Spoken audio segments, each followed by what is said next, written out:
This is FanStream Sports.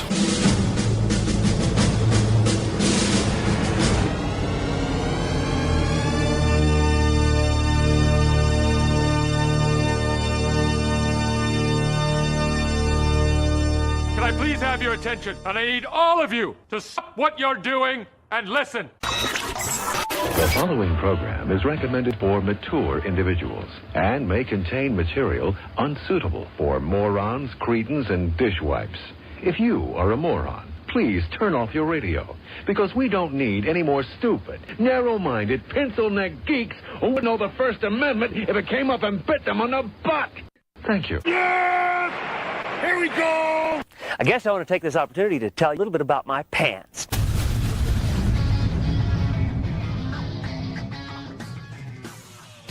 Oh yeah. Welcome into the Colby Sapp and IndyCar Tim show. That show that you tripped and fell and made a big puddle of yourself right in the middle of our floor, and you're right here with us. If you want to contact us, go ahead and do so either by leaving a comment down below.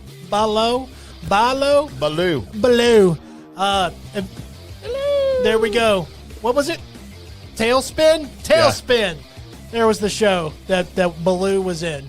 Also, maybe Jungle Book. I don't know. I dated a girl whose nickname was Tailspin once. Oh, yeah? Good times. Give you 10 guesses why. Because she was a spinner. She was a spinner. All right, there it is. Look, comment down below. Hit the like button, love button, whatever it is. By the way, if there is a love button, hit it a bunch of times. That's how the love button works. Send it to me. All right. The text line, 214-937-0569. That is how to contact us via your phone text messaging. Reason why we have that for a lot of you people, what do you mean, you people? What do you mean, you people? A lot of you people, you are listening to the recorded podcast, and by doing so, you really don't have any way to chat with us except for that. So do that. Of course, we have our social media pages. I'm not going to take the time to give you all those. Tim probably will here in a little bit. Meh. But we do have a great show, as here in a little bit, we're going to get into what day is it. After that, we've got your sports report. Then a little good, bad, and the ugly. It's our birthday segment. I've got a mystery shotgun that involves Spider-Man. It also involves the Fantastic Four. And it also involves a little Doctor Doom. And maybe I'll throw in a little bit of Punisher along with it. So got a big section there to cover. Then we've got a little bit more talk of sports, as we have the career of Shedeur Sanders that's been prophesized by one internet group. And we're going to go over that, then end it off with news and notes. So, but before we get into that, I had an internal debate going on. Oh, no. And the Master debate? It was no. Oh. Even though this might decide your food master. Oh. Okay, so I have narrowed down my foods, and I'm not even talking about last meal. I'm talking about, it's almost like that Facebook session of one's got to go. Yeah, I hate those. This is one's got to stay. Okay. In other words, this is, above all else, this food's the best. Oh, okay. Situation. Like right. your go-to. Pop-Tarts. Going with Pop-Tarts off the bat. I ran into two situations where I was like, oh my God, this is great.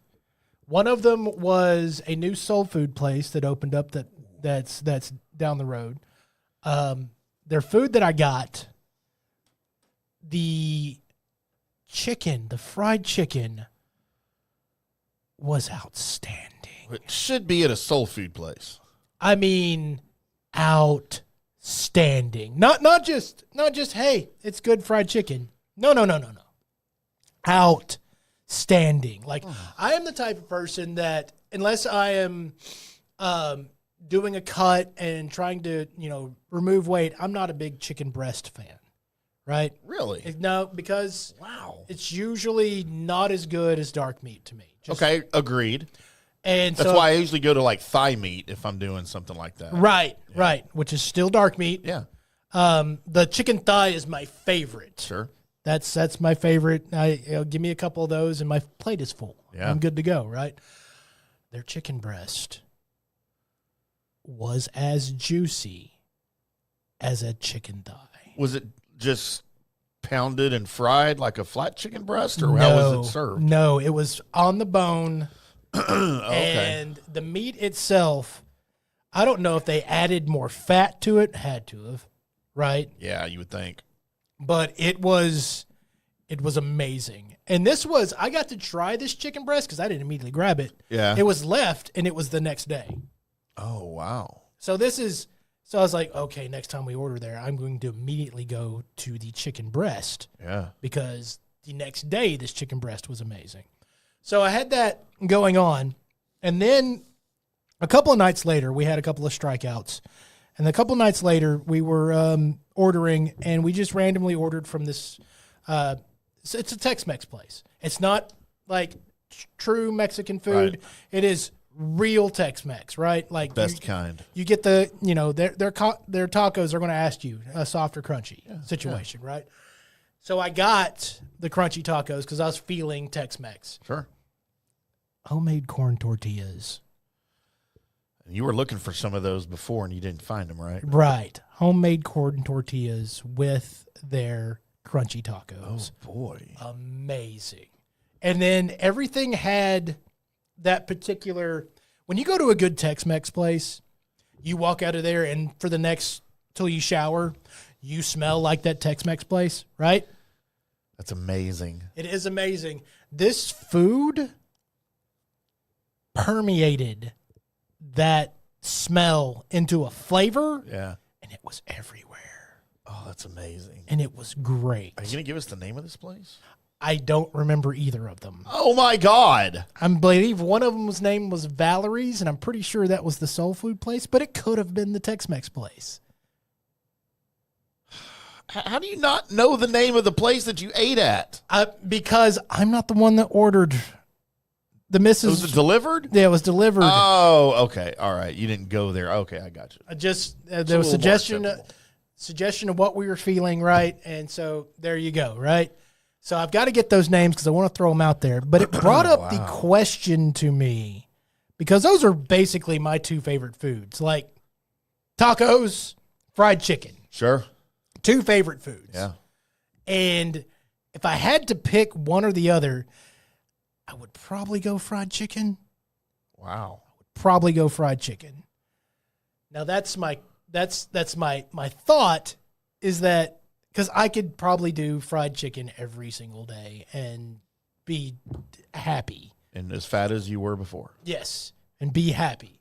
My question to you, Tim, is there a food that outranks fried chicken and or tacos for you? Like fried chicken or just straight really good Tex-Mex? Is there a food that you're like, you know what, I got to take one of those away or both if you have two of them. You're like, you know what? No. This is better. So my go-to is on Tex-Mex is always enchiladas. Okay. Now, if I can go to a Tex-Mex place and get my 2 enchiladas, my rice and beans, and a side taco, okay, I will do the crunchy side beef side taco. I will do that with my food. But Tex-Mex is pretty much my go-to. Like if somebody says, hey, what do you want to eat? I am always thinking Tex-Mex. Right. Fried chicken. I grew up eating a lot of fried chicken because it was one of my dad's favorite things to cook. Right. And he would make, chicken legs and stuff at home in the big frying pan. And, we'd have green beans and corn with it or mashed potatoes or whatever. But as an adult, I haven't eaten that much fried chicken because I don't make it myself. I have, but it's not a go-to for me. And I've been stuck eating at places like Popeyes and KFC, which is good, but I don't crave it. Okay. Mm-hmm. Like my expectations are always more than what I get, like flavor and taste wise. And I know they're not bad, but I, again, grew up eating real homemade fried chicken like you probably did. And I haven't found a place that I can go to get some actual great soul food fried chicken, right? So I don't eat a lot of that. Plus my kids, when they were little, didn't know how to eat chicken off a bone. Oh, okay. So it was always nuggets or chicken strips for them, and I just didn't go out of my way to get fried chicken legs for me or whatever. So I haven't done a lot of that. But aside from Tex-Mex, my go-to is probably Italian. Okay. Like pizza. Like, and I don't mean like Olive Garden Italian, although I do love me some Olive Garden. I like the small mom and pop Oh, hole in the wall. Hole in the wall, homemade Italian, where they make the pasta there every day. They make everything there fresh, all the sauces as you order, you know. But I really like good hole in the wall pizza.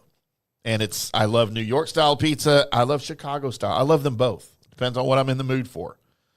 When I was in Tampa in October setting up the studio out there, one of the sponsors is Cafe Paradiso. It is a high-end Italian restaurant. I know I told you about it, that I have never had a eating experience like that in my life. Wow. And it was a life changer. Because I ordered the veal piccata. I make chicken piccata at home, you know, so I was like, man, I bet theirs is great. And I'm telling you, the veal just melted in my mouth. Like, I didn't have to chew it. And the sauce was so rich. And then we all got, you know, lasagna. JP got the veal parmesan.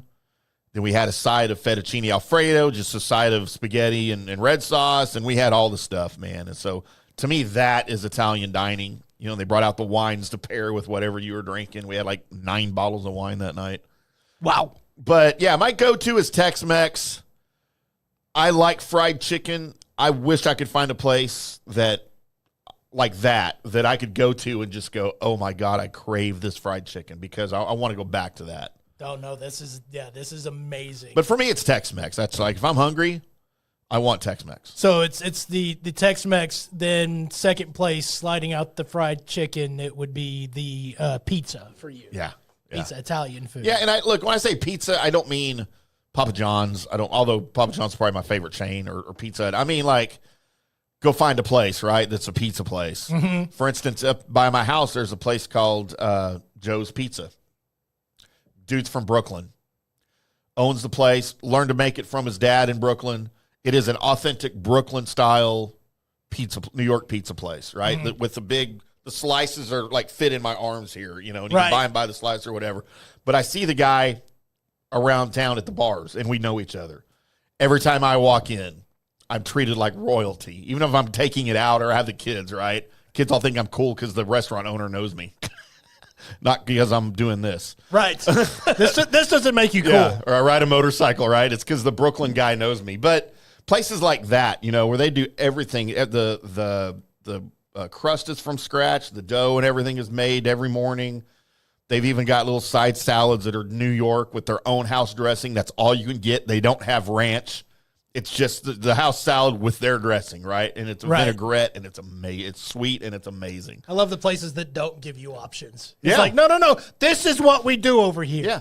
Okay. Yeah. And you don't get a choice, and I'm okay with that because it's good. What they do is good, and I want to try it anyway. But Italian's probably second.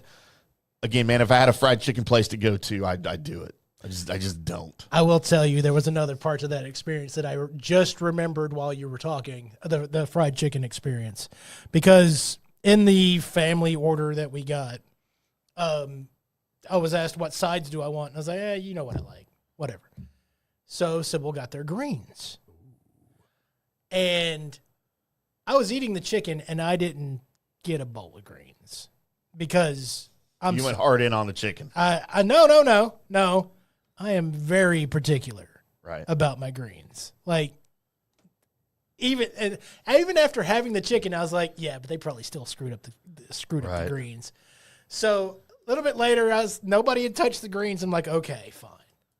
So I grabbed up a forkful, tender, and it tasted like the meat they put in the bowl. Oh my gosh! It was amazing greens.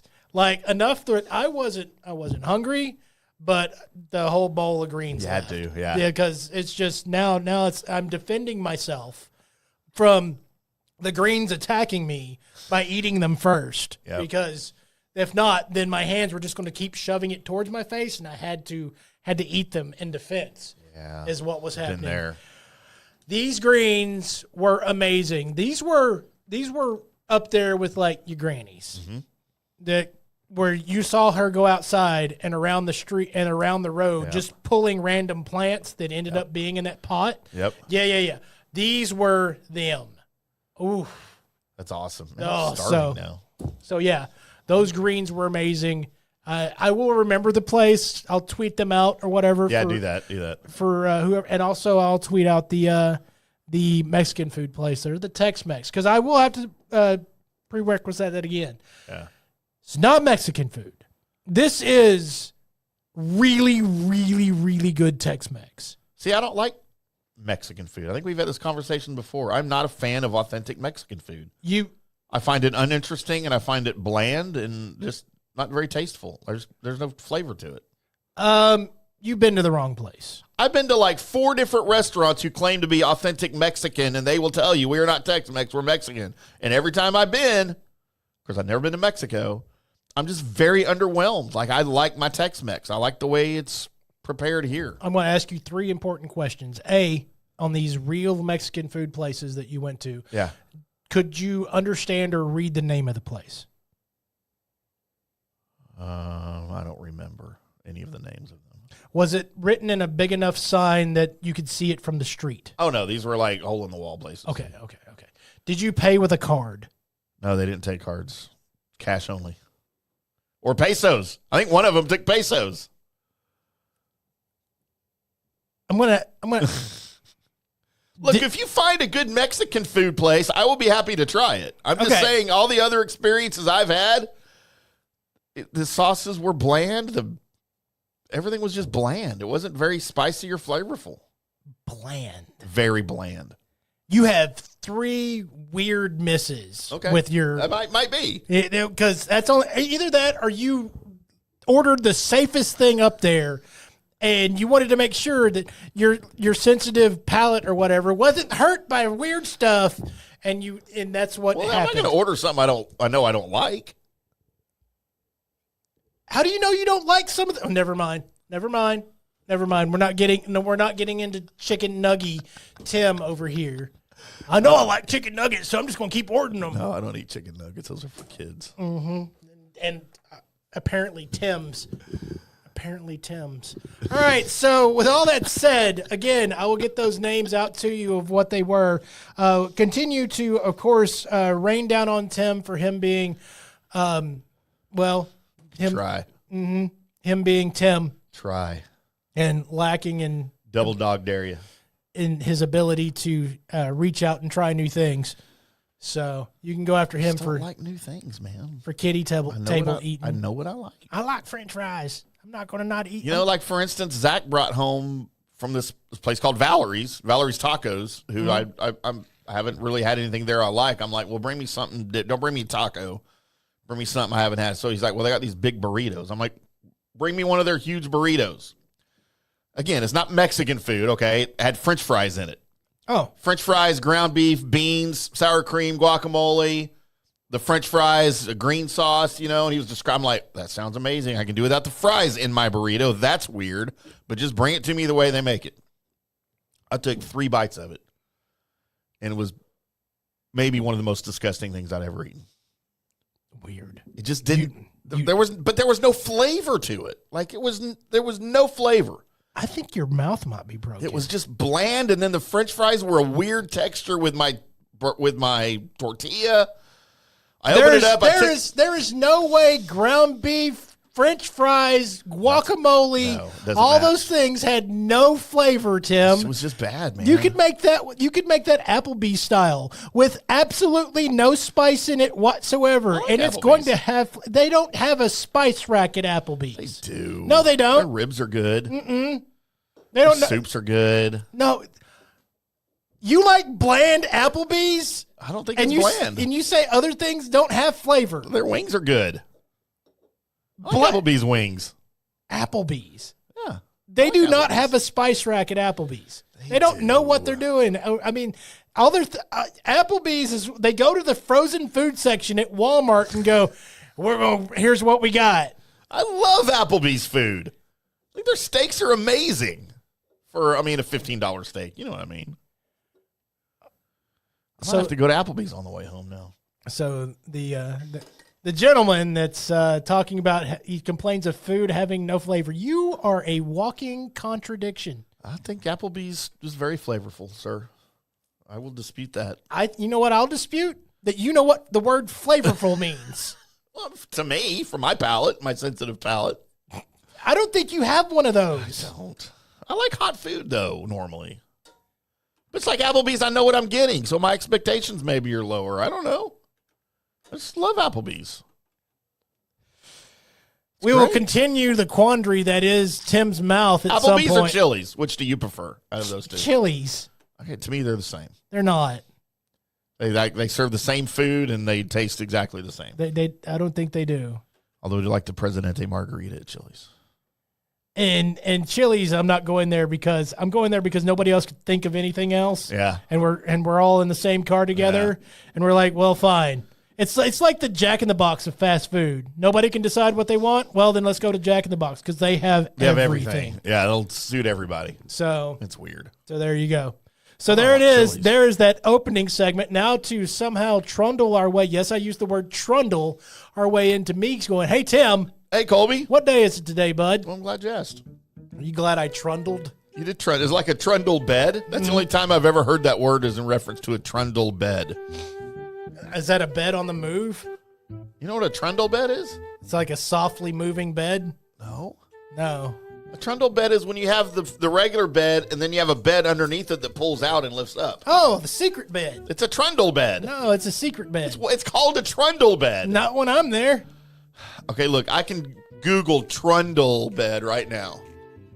Secret bed. Look, and it comes up. It's called a trundle bed. Google secret bed. I'm going to get porn sites. Secret bed. That's a Murphy bed that folds out of the wall. No. That's different. That's what all these are. Those are wall beds. It's a Murphy bed. No, those are wall beds. There's no such thing as a wall bed. Yeah, there is. You're looking at them. It's a Murphy bed. I don't know who Murphy was. Why did they name a bed after Murphy Brown? It's really weird. Colby, it is today, as you might expect. Yes. And we would like to celebrate by celebrating, first of all, and this of all the unnecessary. We have a lot of unnecessary days, don't we? Mm-hmm. This is a celebration of the secret bed or the wall bed? This is a celebration of Global Beatles Day. The band or the animal, the insect? I think it's the band. Okay. Animal, insect. Why do we need a Beatles Day? Well, at least they didn't get a whole month. Overrated. You would think because of the just palpable just hipster following that they have. Gross. Do hipsters like the Beatles now? That's what I used to think, that if you were a Beatles fan, you were on You're your a way to hipster. being a hipster. Maybe. I just don't get it. I never got the Beatles. The Beatles. I got it. I recognize their influence on things. Yes. I just can't listen to their music. Colby, it is International Day of the Seafarer. Seaman Day. It is Seaman Day. Happy Seaman Day, everybody. Mm-hmm. Be careful how you spell that. I guess it's the same, though. No, it's not the same, is it? No, it's not the same. There's an extra vowel in there. One of them has an A in it. How about National Backyard Safety Check Day? Oh, man, I thought you were going to say for some reason my brain just traveled into the backyardigans for no apparent reason. I love backyardigans. It's National Backyardigans Day. A phone is ringing. A phone will be right there. I love the backyardigans. Out of all the stupid kids cartoons my kids watch. How about National Goat Cheese Day? Goat cheese. I love me some goat cheese, man. And it's underrated a lot of times. People seem to run from goat cheese. It's good. It's good. Except for the super creamy goat cheese. It's runny, where it's runny. Yeah. Where you got to chase it around your plate in order to get it. Yeah, I don't need that one. We went to Austin one time and went to a pizza place because I'm always looking for pizza places. I did it way before what's-his-face did it. Barstool Sports guy. Oh. Whatever his name Portnoy. is, that idiot. Yeah. One slice, one bite, everybody knows the rules, and then he takes like 4. Yeah. We went to a pizza place, and they had a goat cheese pizza. Dude, and it had a little bit of basil pesto with it, some fresh basil on it, Roma tomato. Oh, my God, dude. It was one of the best pizzas I've ever had with the goat cheese. It is also National Catfish Day. Ooh. I like a good fried catfish, Colby. Do like a good fried catfish. There was a place in Wiley that we went to, me and the ex-wife, number 3, with some friends that did an all-you-could-eat, like one Tuesday a month, they did an all-you-can-eat fried catfish. Homemade tartar sauce, the catfish, and it was with fries, and you just get as much as you want. They keep bringing it to you, right? Lemons, to squeeze on all of it for like $11.99 at the time a couple years ago. Wow. And it was some of the best, because there's bad catfish out there. It was some of the best catfish I ever had. As far as your catfish is concerned, it has to have the cornmeal breading on it. Every time. Yeah. Yep, that's the only consistency I need with my catfish. Colby, you are somewhat of a liquor wine rep, correct? Yes. What is your take on today as we celebrate National Croatian Wine Day? I don't know that I've tried Croatian wine.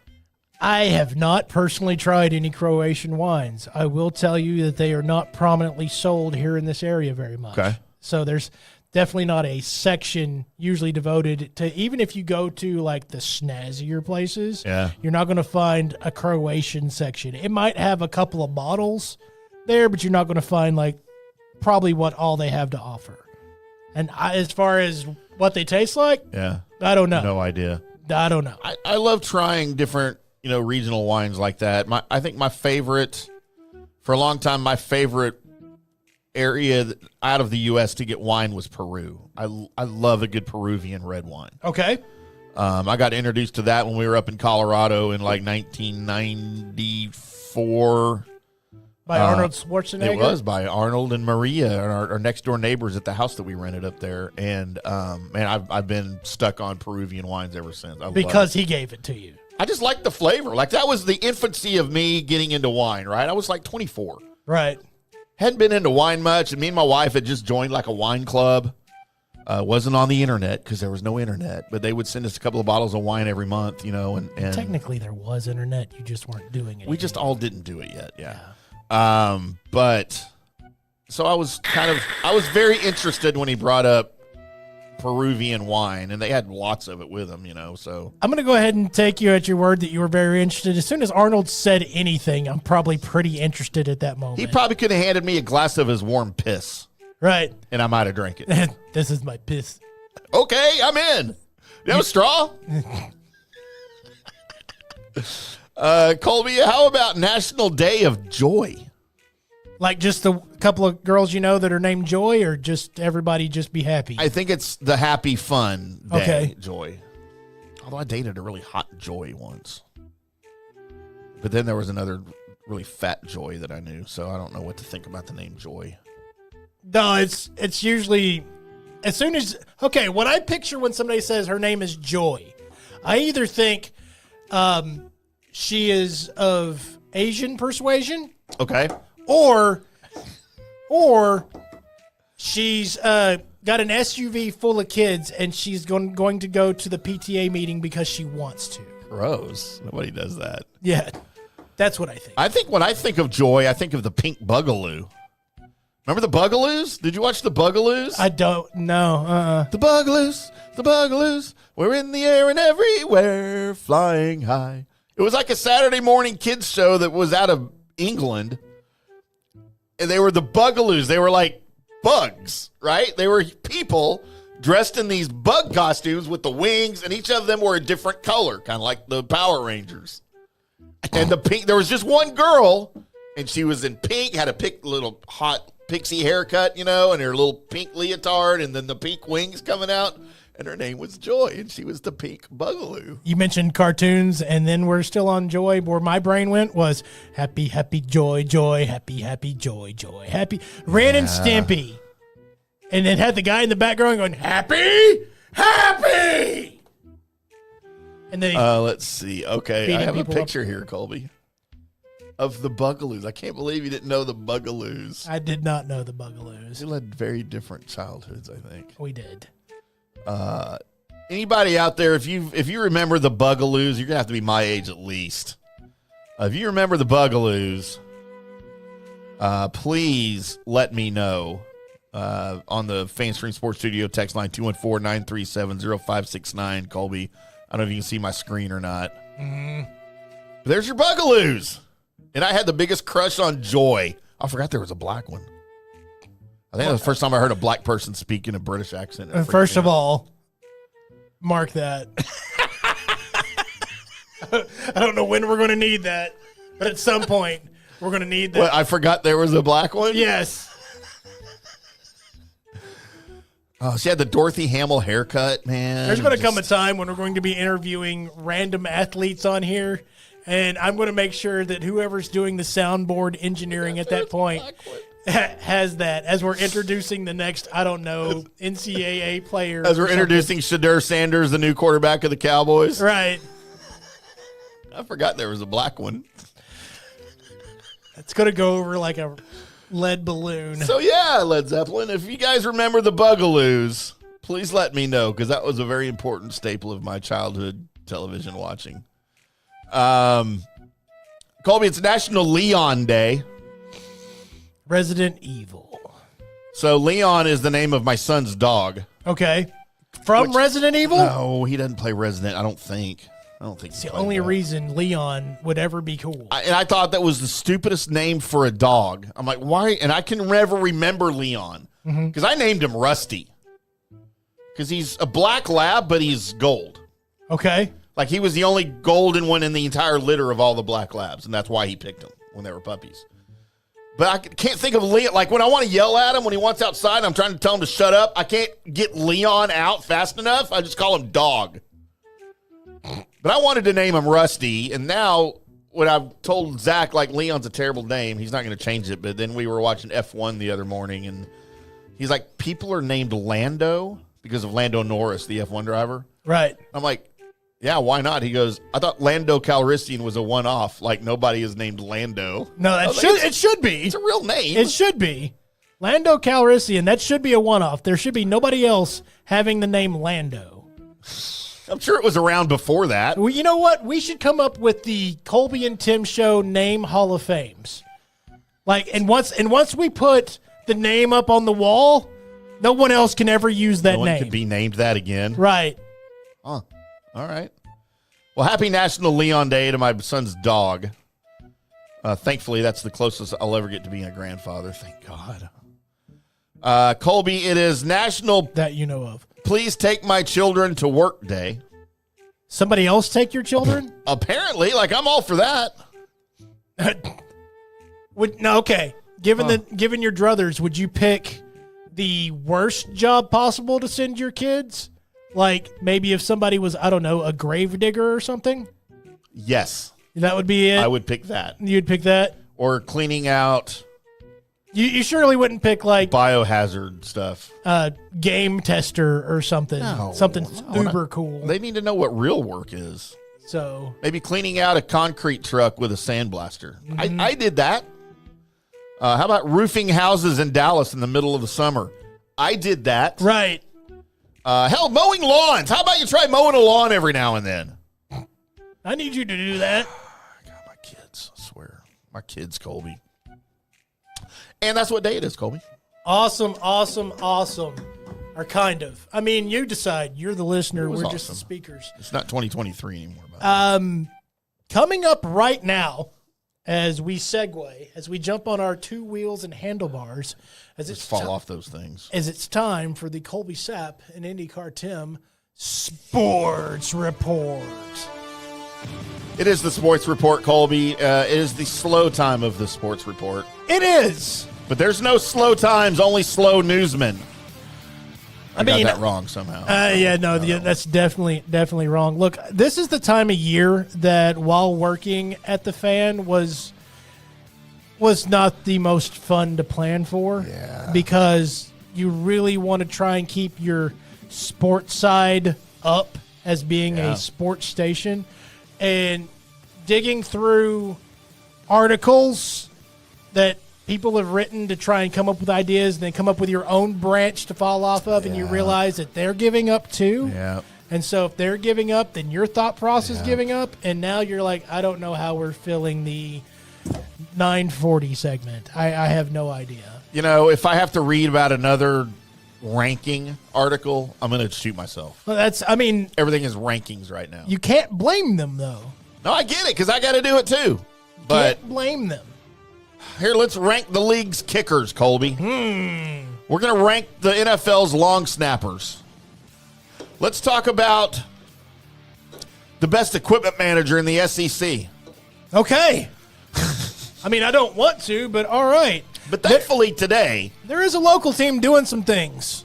yes, tonight, of course, if you guys don't know, then I don't blame you because it's the NBA and nobody gives a flying F about the NBA. Well, they do. It is NBA draft night here on a Wednesday, Colby, and the Mavericks have that coveted number 1 overall pick, and nobody seems to know what they're going to do and what direction they're going to go. If they don't do what we all think they're going to do, there is going to be an absolute. And they thought before explosion, this will be a massive explosion. Like if home dude walks up to the microphone and goes, "The Dallas Mavericks have traded the number 1 pick to anybody for anything," it's over with. The Dallas Mavericks have traded the number 1 pick to the Chicago Bulls for the rights to the history of Michael Jordan. Yeah. I take it. No. Nobody's going to watch anyway. They walk up and they say they traded for Giannis. They trade for anybody. No, I wouldn't even do that. I wouldn't do that. It's over with. And had Halliburton not got hurt, would you have maybe traded him for Halliburton straight up? No. Yeah, I had a lot of people throwing that out there, and I was like, no, And I don't think so. And the reason being is even though Halliburton's really good, there is still a kind of a known what you're getting. Yeah.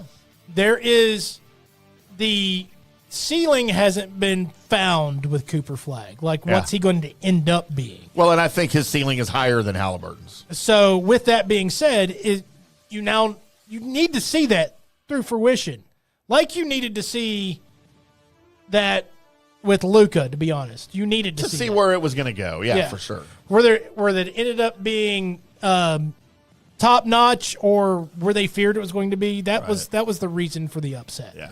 And this will be the same thing. Right. If you don't let that happen, I thought the other way you weren't going to have a job. If that's so, let's not do that again. Right. But there's been some other significant wheelings and dealings involved with your Dallas Mavericks, as Kyrie Irving signed an extension, and looks like Daniel Gafford's going to sign an extension. And this is Keeping the team together, Colby. a little baffling to me, Why? because Please don't say because of the Luka trade. because of how despondent, Okay. I get it. how that it didn't seem like that the ownership nor the GM really knew what was going on with Right. this Or team cared. whatsoever. Yeah. And it was like not a democracy of any sort. It was like you had a dictator that didn't know anything about his country whatsoever. And that's the feeling that I got off. And you got to give props to the people that are still trying to hold this together, to keep that together during this. So even though Jason Kidd's not one of your most favorite people in the entire world, you know that them saying, yes, we'll still play here, part of it had to be because Jason Kidd was like, we can still make this work, guys. We're still a team. We're still together. What I've been saying the whole time. So, By the way, Kyrie Irving turned down his player option, which would have paid him $43 million next year. right. And he turns that down, declines it, and then they subsequently re-sign him for 3 years, $119 million. So roughly $40 million a year. Right. Which I'm not mad at. The issue with it is he's going to be out most of next year. So he'll miss that. He'll miss the debut of Cooper Flagg. Right. And while I think Cooper Flagg is, I don't want to say a lot of people are going to forget who Luka Doncic was. I don't expect that. I have nothing against Luka personally. I just never liked his game. We've been through that. But look, right now, Cooper Flagg is a better free throw shooter than Luka Doncic. He's a better 3-point shooter than Luka Doncic. And he's a better and it's not close defender than Luka Doncic. And that is who they are taking with the number 1 overall pick. And I couldn't be happier. I said on the J.P. Peterson show this morning, shocked a lot of our listeners over there.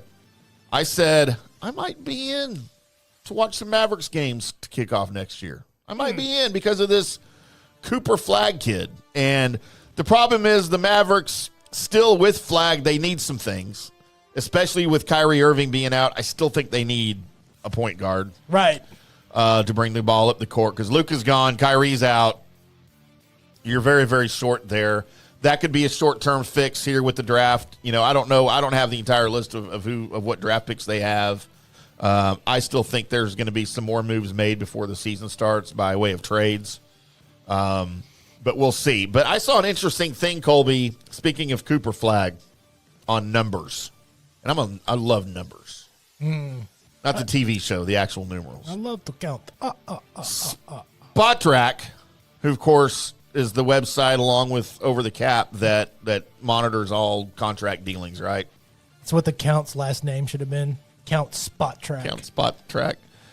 If Cooper Flagg is the superstar that everyone thinks he will be, Colby, this is his financial path moving forward. Okay? The Okay. numbers. His rookie contract will run from 2025 through 2028, and it will be $62.7 million.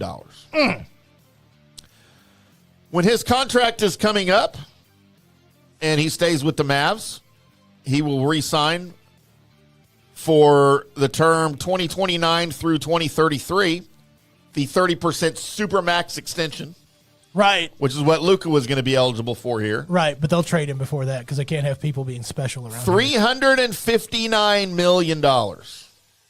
That contract alone. After that contract, 2034 through 2038, the 35% Supermax extension. $509 million. Colby, he's going to be 31 years old. And he could have made $930 million in his career at 31. Seems like a lot. Now, just imagine he's Dirk-like, and he's going to play a little while, right? Okay. With the Mavs. And he just signs a 3-year, like after that, a 3-year, at the time, $300 million will be nothing. He's going to be like 34 and will have made $1.2 billion in his freaking, at 33 years old. $1.2 billion, and that's just salary. That's nuts. It's nuts. Can you believe this? That's nuts. And also, that's probably the reason why we don't bat an eye when they raise up eggs 50 cents. Because that's just what money does. Gosh, man, that is ridiculous. Those numbers are astonishing to me. But yes, Gafford signs or is going to, by all reports, he's agreed to a 3-year, $60 million deal to stay here. You're about to get Flagg. Kyrie will be back late next season. Uh-huh. By then, Flagg will have had time to gel and get his feet under him and you know. Be hitting that rookie wall right about some then. chemistry. Mm-hmm. And be leading the league in three-point shots. Or maybe at least attempts. Right. I don't know if it'll be makes, but it'll be attempts probably. And if Jason Kidd's still the coach, I mean, we might have some good things happening. we might. It'd been better. Something else had still happened, but, you know. Well, none of this was going to happen with that guy still here. They weren't going to get the number 1 pick. Yeah, because that was our payback. Yes. That was our payback. Well, and also the Mavs might have actually made the playoffs last year with Luka still here. Nobody wanted that.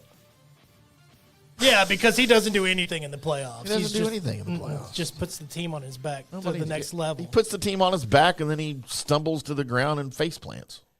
Always to the next level, Tim. That's what happened. Always to the next level. They were just in the... Never mind. Never mind. Colby and basketball talk. How does that not drive you insane sometimes? It does. Oh, It does. good. It drives me insane. It drives me absolutely Coming out in the nuts. second hour, more basketball talk. Not going to do it. Not going to do it. Colby, we were supposed to have one notable TJ Reeves on the show tonight. Okay. However, I forgot to remind him, and he is now on a trip to Disney with his twin daughters and beautiful wife. But TJ, aside from being the Tampa Bay Buccaneers sideline reporter on the Bucs radio network, he also hosts an NBA and college basketball podcast on the Last Word on Sports Network, I believe. He was going to come on to talk Flagg and the draft with us tonight, but he will be on next week instead. And by then we'll know who everybody picked, and we'll have a summary show with the great TJ Reeves, at Bucks sideline guy on the X machine. So that'll be fun to bounce some things off of him about the Mavs. He's always texting me and asking me about Mavs stuff, and I'm like, dude, who are you talking to? He's like, oh, the Luka hater. I forgot. Sorry. Yes. But I've been on his college basketball show quite a bit, talking Big 12 basketball and SEC basketball. So he owes us one for sure. But he'll be on with us next week to talk some NBA and NBA draft recap. So we've got all that running around. But coming up next, everybody, as we've got a little good, bad, and ugly, and then I've got a mystery shotgun that's going to be informative because I realized that a key component to the next Fantastic Four movie is actually going to be the key component to a lot of this next Avengers and saga that we've got going on with Marvel. So we'll break it all down, and we'll do that next on the Colby Sapp and IndyCar Tim Show.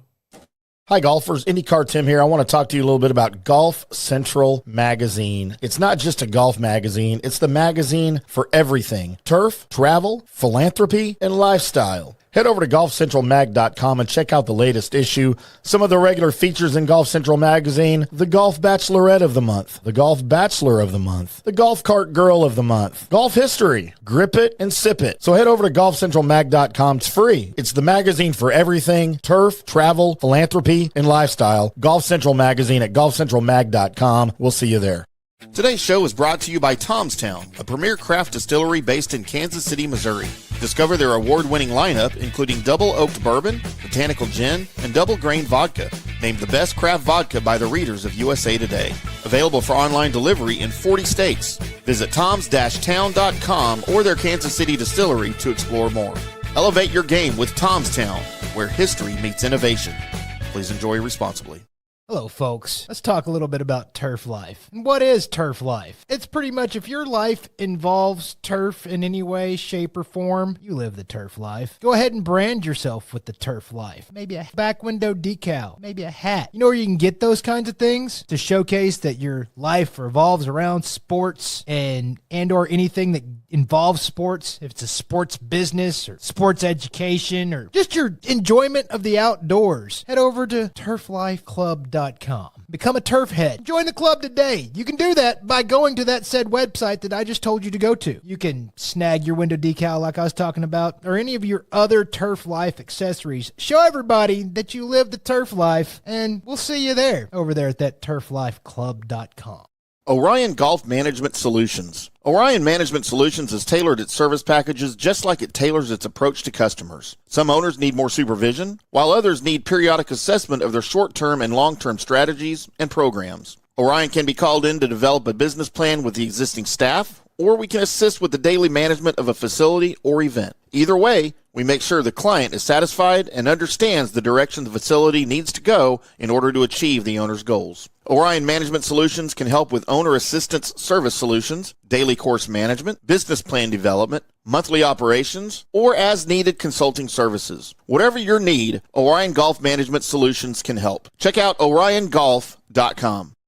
JP here for the Jeeves Law Group and my man Scott Jeeves. If you're going to hire an attorney, do you want some guy looking for a quick settlement and a quick buck, or do you want an attorney with some chops? Scott is a board-certified civil trial lawyer and a certified circuit court mediator. Been practicing in the Tampa Bay area for over 30 years. He is a peer-reviewed AV preeminent-rated civil trial lawyer. They just don't hand out those classifications. He's been the lead class action counsel on many complex consumer protection cases and has handled hundreds of serious personal injury cases. He's dedicated his career to protecting injured victims and is committed to vigorously representing you.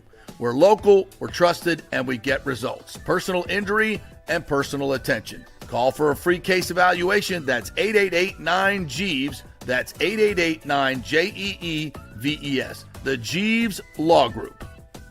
Let's go. Right now, back to the show on FanStream Sports. Welcome back to the Colby Sapp and IndyCar Tim Show right here on FanStream Sports. It is a Wednesday hump day. Woo! Whatever that means. Means we're all getting laid. No, it just means it's the middle of the day. It's the middle of the week. I like my definition better. Yeah, I mean, it would end better if that was, well, depending on what you were going to get, either hump or humped by. How about one of these beautiful ladies? Yes, I will take the one. I'll take both of these. So wait, I get the other two? Is that Yeah, you what- can have those. Okay. I just want that one. You know what? I can't. Your screen is Good. It's Florence Pugh. Okay. Is that with her with Scarlett? No, they're both her. Okay. That's just her as an actress, and then that's her as what's her face?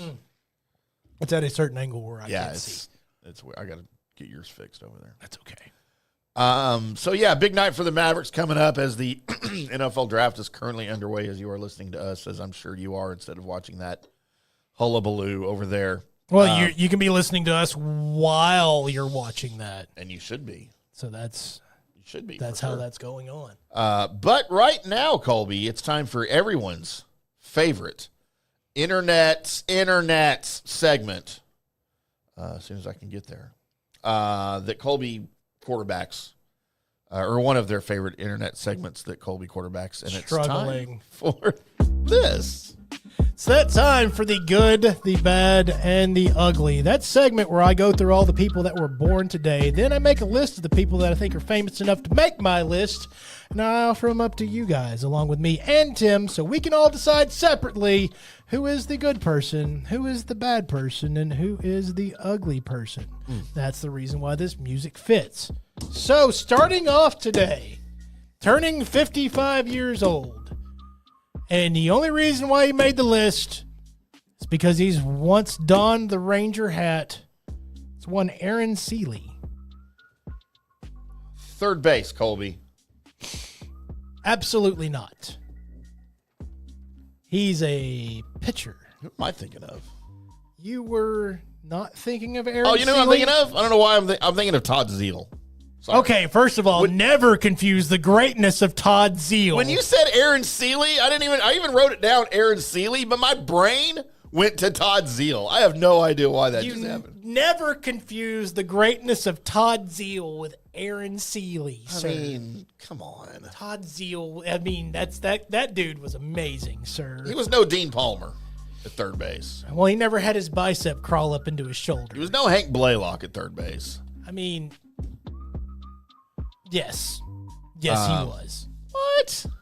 Crazy, sir. I had, you know those guys that you have everybody else is kind of like, meh, and you're like, no, that dude's awesome. Yeah. He was one of those for me. It's Todd Zeal. Yeah, no, I always liked Todd Zeal. He was part of that Fernando Tatis trade, right? Yes. That sent him to St. Louis and sent Todd Zeal here. Right. Yeah. And then Fernando Tatis ended up doing those crazy things like Hitting that grand slam twice in the same inning. Mm-hmm. That was Ken's a star. This kid is really We're good. old. Second up from the bottom on my list. I was No, I'm not talking about the Swedish chef. That was the worst impersonation of one. Dikembe Mutombo passed away in 2024. I'm like, well, who is this? And when? 2024? He passed away in 2024, yes. Dikembe Mutombo. Not in my house. See, I think yours was worse now than mine. Thank you. No, mine Thank you was very way better. I remember going to Colorado in the 90s to go skiing up there with my first wife, and all the McDonald's had Mutombo meals. That's amazing. So great when he was with the Nuggets. It's amazing. All the stories that used to hear about Dikembe, all of them were great. I always liked him. I wish he played for the Mavericks. Really, really, at least the stories that got handed to us, the public, made him a Right. jolly fellow. Yes. And he was. I think he was. So, Turning 78 years old today, and it might make you clap your hands and yell TNT or dynamite. It's Jimmy Walker. Colby, you know what I watched this morning? Good times. Good Times. Because it comes on right before Ironside. Ironside still comes on somewhere? Oh, yeah, on GET. Great entertainment television, GET, on my YouTube TV. The Get Network? Yeah. And then they show, so they used to show Ironside, because, I get off the JP show at 11. Right. And they used to have back-to-back Ironside episodes at 11 and 12. And that's how I ended my show. I watched Ironside. And Good Times was on before that, like for two or three episodes. It's kind of the kind of network this thing is. And then Sanford and Sons on later, whatever. Then Hogan's Heroes. And then they took off the second hour of Ironside at noon and threw up Doc with Achy Breaky Heart Guy. Remember that show? I don't remember that show. What's his name? Billy Ray Cyrus. Right. I remember when it was on. It was on like after Walker, Texas Ranger back in the 90s or whatever. I don't remember the show. And it's about he's a country bumpkin doctor that has to go to a New York hospital. Oh, no. How will he fit in? It's dumbest crap. I wrote a strongly worded email to the Get president. I'm said, sure. bring my effing Ironside back. And you know what they did? They brought it back, but they took an hour of Good Times out. And so now it's on at Ironside's on at like 10 and 11, but I can't watch it at 10 because I'm on the air. So, but they still have Doc on there, huh? Doc's on at noon. Okay. I cannot switch the TV fast enough to get out of Doc. Because you just hate Billy Ray that much? It's just a stupid show. Doesn't make sense. I'm not a big fan of doctor shows. Never have been. I mean, MASH was one of my favorite shows growing up as a kid. I still love MASH. St. Elsewhere was good. I liked St. Elsewhere back in the day. Trapper John M.D. I liked because it was about the dude from MASH, very loosely based. But yeah, I just don't like. I never watched ER. No, like that new one that's on. Or it's not new anymore. No, ER is definitely not counted as new, it's not new anymore. I still think of it as a new show. No, that's you old fart. Holy crap! Get off my lawn. Guess where I wanted to be when St. Elsewhere was on. Elsewhere? Yeah, exactly. Saw that coming. Mm-hmm. I mean, that was a softball that was floating through the air. And I just knocked it right out of the park. Right out of the infield. Turning 82 years old today, Carly Simon. Wow, Colby, you're so vain. Mm-hmm. Bet you think this song is about you. Was there a more unstoppable musical couple in the 70s than Carly Simon and James Taylor? Like, talk about your just power couple. Right. Like, good Lord. During that time, though, also you had the power couple, I believe, of Kenny Rogers and Dolly Parton. Well, they weren't married. But they were a power couple, right? No. They just sang a song together once. No, but they had to be like some kind of a thing, right? They were never a thing, no. They were never a couple. They just sang. They did a duet. Colby has all these dreams of singers who do duets just doing each other all the time. Well, I mean, you can't get that close to each other with microphones and not want to do stuff. I mean, Kenny definitely had an island in a stream. It's called a kidney stone. Passed away in 2018 and made a lot of people that followed him just unconscionably sad. Anthony Bourdain. Yeah, that's a day that I passed up as it was Bourdain Day because it's his birthday today. Yeah, I could never stand Anthony Bourdain. Pretentious? You thought it too pretentious? I didn't like his shows. I didn't like that he sat there on his cooking shows, or he wasn't cooking, but he's out traveling the world tasting food while he's smoking a cigarette on camera, taking a bite of food, and then smoking his cigarette on camera. I'm like, you don't know what that food tastes like. I mean, he freaking inhaled a cigarette right after you. You didn't even swallow it yet. I never liked Anthony Bourdain. I mean, his passing was tragic, of course, and he did quit smoking very later in life when his daughter was born. Right. It's my understanding he quit smoking, but I just never liked his TV shows. You know what? It wasn't my favorite because I like the more, hey, give me the nitty gritty, but also give me some fun. Yeah. And it didn't. He was never fun. It didn't feel fun. It felt like, well, pretentious was the word that it just felt like that. Even when he was in a place that might not have the air of being pretentious. Right. It still felt pretentious. So I wasn't, but to have that life where you just go around and your job is to go around and meet new people and eat new things, that's pretty effing cool. Yeah, see, it does nothing for me because some of the things he ate were just downright disgusting. That him and that Andrew Zimmern, I forgot what his show was called, but he literally like ate bugs and monkey brains and crap when he'd go places. I'm just like, just give me a hamburger. I want to do like Guy Fieri, who just went eating diners, drive-ins, and dives food all the time. Like, I'm in on that. I'm in on that, but I'm also in on the the Zimmerman where it was the strangest foods. Maybe that's what I'm thinking of. Yeah, strange foods or whatever it was called. That intrigues me. Ugh, I couldn't watch it. It intrigues me because my feeling is if somebody else eats it and they're okay and it didn't kill them, all right then, let's see what we got. No, I'm out. So I am in on that. I didn't even want to watch it on TV. I couldn't. I'm in on that. Angela Kinsey is 54. She's in The Office as the cat lady. Yeah, she was Angela. Yes, actually. Because she couldn't be named anything else. No, they were all like most of them were named in the. And there's another thing that bugged me about that show. Like Angela was Angela, Oscar was Oscar. And then there's because I never watched The Office because the Michael Scott character made me want to kill myself. I could never watch that show. I watched it after he left a little bit. Robert California was a great character on that show. He was one of my favorite characters, and he wasn't even there very long. You know what? It was James Spader. It was James Spader doing James Spader stuff. I just never have turned it on and watched it. Yeah, I just never did anything for me. Everybody's like, it's great. And I'm like, cool. It's not. The last time everybody got so hyped about something and kept telling me it was great, it was just okay. And that was for you. That was something about Mary. That was pretty great. It was just okay. It had its moments. I never laughed out loud once. Really? Mm-mm. Huh. All right. I did several times. Mm-mm. I laughed for you, Colby. Turning 44 or 43 years old, and I bet she smells like Cheerios. Lala Anthony. And where would I know her fine work from?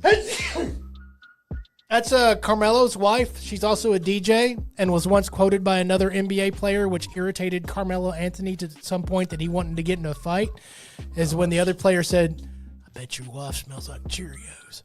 Is she one of those real housewives of the NBA or whatever? No, she's a DJ. She actually had a career before she got with Carmelo. Yeah, I can't stand Carmelo Anthony, which means I'm probably out on her too. I have nothing against Carmelo whatsoever. He's just an idiot from Syracuse. I don't even think idiot. He's an idiot. How's he an idiot? Just look at him. He's not an idiot. Just look at him. You can tell he's a moron. No, I can't tell he's a moronic moron. face. He was, you know what? I was okay with everybody's like, he's the black hole. Once you throw the ball over there, you're not getting it back. Yeah, because he can shoot better than you can. Figure else the rest out. Didn't make enough shots. He just was never on a good team. Overrated NBA. Well, maybe that's because of him. I mean, he's the common factor in all of those bad teams. He was on a Nuggets team that was really good. He ended up getting traded away or moved away. Anyway, he went to New York because that's where, he's going to make more money, which he did. But he was also on the Knicks. Didn't get a title. Which I don't think cost him a dime. Never got a title. Thank God. Didn't deserve it. Well, he has a national title, so that's really all he means. At Syracuse. Yeah. He took Syracuse and got him a national title. With Jim Boeheim. Mm-hmm. Why am I defending Carmelo Anthony like he's my brother? I don't know. It's really weird. There was never a reason for all the hate. He's a good player. I hated his hair. I hated his face. Ricky Gervais, 64 years old. So, Sometimes funny, sometimes annoying. Sometimes he thinks he's smarter than everybody else in the room to the point to where you realize that no, what you're saying isn't that smart. That's when he's annoying. Yeah. You're just saying it smartly because you have a British accent. But I do respect him for going out on things that and I'm not talking politics, all that aside. He'll go out and just tell it like it is a lot of times. Right. And I mean, I respect that. I don't always agree with it, and sometimes it's funny, but sometimes he's just annoying. I am. If you make Ricky Gervais a side character in a show or movie, I think you're doing a good job. Like The Office? I think you're doing a good job. The British Office. Good day, mate. Just don't make him the main character. Right. May not be. I may not care. Not sustainable. And you thought that was over, but no. Wham! We end with George Michael passed away in 2016.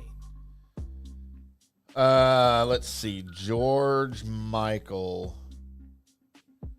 I want my sex. That where you went? I want your sex. That's where I go with his music. Or Faith. I love to. I like most of his solo stuff. Both of those songs I got laid to. Okay. Back to back. It was very short. Man, I tell you what, Faith was all right. And then I heard Limp Bizkit's version of Faith. Oh, God. And it got so much better. Don't need that in the world. No, I needed that. I needed that right then. Really? You were into Limp Bizkit? Of course. I still am. I will still throw the biscuit around, yes, they are. God, that's the last thing we need on this earth. It is not, sir. It's more Limp Bizkit. No, all the Limp Bizkit. Can't even spell. What makes his Bizkit so limple? What? What makes his Bizkit so limple? Is limple a Why word? is it limp? Is it just doughy, like a raw biscuit? It's just doughy. What is a Bizkit? Is it a biscuit? Yes. Why didn't you just say biscuit? Because that wasn't as marketable as biscuit. Limp Bizkit's better than Limp Bizkit.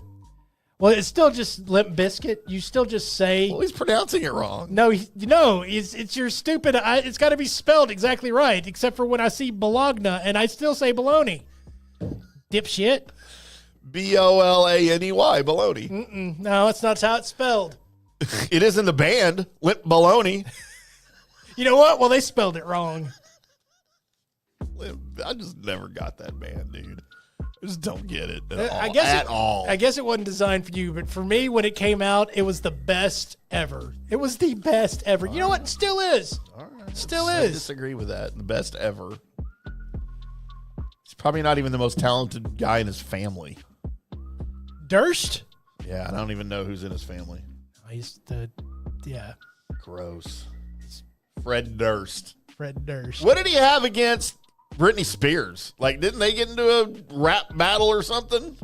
Britney? Yeah, and didn't he sing about her in one of his songs or something? Oh, well, I think it was Christina Aguilera at the moment. Was it? And then it because there was, if you believe the background pop culture, that was the stories that were coming out that I don't know if was true. It was like Fred Durst and Eminem was trying to both get at one point with Christina Aguilera, but then Fred Durst was gay. No. Is he not gay? No. What about now? No. No? No. I thought he was gay. Really? Openly, yeah. I thought he was openly gay. Never watched any Maybe he was trying to get with Eminem. No. No. Huh. Not that there's anything wrong with that, but no. No, I still don't like him. Nope. I'm out. Well, it's okay because you're out on a lot of cool things. I am out on a lot of bad things. You're right. You're out on a lot of cool things. All right, Colby, my good. Spend all your time watching stupid Bob's Burgers. Yeah. It's on right now. I love it. Movies about blonde attorneys and dumb shit. Sir. That's right. Legally Blonde is a national treasure. It's not. And the only good thing Reese Witherspoon ever did, including me. One of the few people in the world that would rather watch Legally Blonde over Encino Man or whatever. Oh, 100,000 times yes. Yeah, you're dumb. Encino? Why'd you go to Encino Man? Because I was trying to dig up something that was around the same shelf, but was just better. That was way before Legally Blonde. It's around the same shelf as far as like you would reach for these things, right? Encino Man was terrible. It was not. It's a horrible movie. It's not. You could have gone to Blast from the Past. No. With Brendan Fraser and Alicia Silverstone. I mean, yeah. That was a better movie. It was also bad. Encino Man. Oh my Where God. we went. Why? What is wrong with you? It's all. I picture it at like the Blockbuster back in the day on the same shelf as Legally Blonde, and I'll pick Encino Man. Yeah, no, they're not even the same genre. Like Encino Man's just a dumb comedy, like Airplane or Naked Gun. By the way, are you thrilled? Yes, I can't wait. We will be doing a full review on the Colby Sapp and IndyCar Tim show of the new Naked Gun with Liam Neeson. It's amazing. And O.J. Simpson's son. No, Legally Blonde's like a romantic comedy, like up there with Fools Rush In or How to Lose a Guy in 10 Days. All cinematic masterpieces. No, not. Encino Man. Wow. All right, what's your pick? Colby, my good. Oh, for a minute I thought I wrote Angela Lansbury, but it's Kinsey, sorry. Mm-hmm. She would have been my good. Colby, my good is going to be... God, not a lot of options here. I'm sorry, Ellen Seeley. Sorry, Aaron Seeley and Dikembe Mutombo. I'm going music. She's not hot, but she's a good. Carly Simon. Okay. Is my good. My bad, I got to go Anthony Bourdain. All right. My ugly, there's zero question, Colby, and yours better be the same. Dikembe Mutombo. Not the same. What? Not the same. Because my good, sir, is Dikembe Mutombo. Oh, okay. All right. My bad, and I'm going to go with Ricky Gervais. Okay. Just because no problem with that. There's some times where I'm like, you're not as smart as you sound. Yeah. Right now. Oh, yeah. No, I get it. My ugly, I got to go with Jimmy Walker. Okay, also acceptable. And he's still pretty ugly, too. I mean, classic, awesome. That's the way it is. Yeah, dynamite. So, I mean, By the back way- in the day, not a bad looking dude. Right now, Skin and bones. Oh, man, my so goodness. skinny. By the way, when's the last time you watched Good Times? it's a long time ago. You remember his sister Thelma? Barely. Kind of hot. All right, then. I'm just throwing that out there. Kind of hot now that I'm a little older watching that show. Now, catch you a little bit more respect. I don't know if she aged well, though. I need to look that up sometime. All right, then. But yeah, Thelma, I'm throwing that out there. Thelma from Good Times, hot. So there you go. There is our good, bad, and ugly. If you had other nominees for your good, bad, and ugly, and you didn't respond down below or shoot us a text, well, it doesn't count. Well, yeah, because they suck. So it doesn't count. But coming up right now is Tim switching over music, where the Muzak's going to start playing. Oh, yeah. Welcome into Colby Sapp's Mystery Shotgun. I am your host, Colby Sapp, along with Pod Racer Tim. We got a lot to get into. Go a little bit of a quick Superman note, as there's been a new editor put in charge of cutting and pasting and gluing this thing together. We're really close as it comes out in the middle of July. The movie does. Really close to it. So a new editor's come along. That throws up a few warning bells. Not many, because everything else seems to be going good. But one of the things that they are cutting out is it seems that there was too many sex jokes in the Superman movie. So a lot of those are hitting the floor. Like based on like who? Who decided that? I'm guessing it was after they let it be seen by audiences, which, test audiences, and maybe a majority of the comments coming back. It's like, there's too many sex jokes in here for Superman. Wow, but So woke pansies. So I mean, give me my real life good times. I want to see what Superman would be like in a without the backdrop of the Blue Boy Scout. But whatever, let's keep going. Let's keep doing. So that's the current things that are happening with one Superman movie. There is a doings with the Spider-Man movie coming out. As the Spider-Man movie, as I'm looking for, I had the title written down, but one IndyCar Tim will not stop posting for me to go through and look through it, as he's just posted everywhere until I find where I've marked this down. Holy crap, dude. On what? What are you talking about? I'm looking through Twitter because I had marked it. There we go. Holy.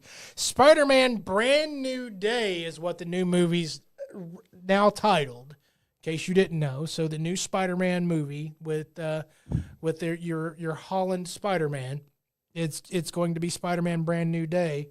And apparently confirmed that John Bernthal's Punisher is going to be a major contributor to the movie.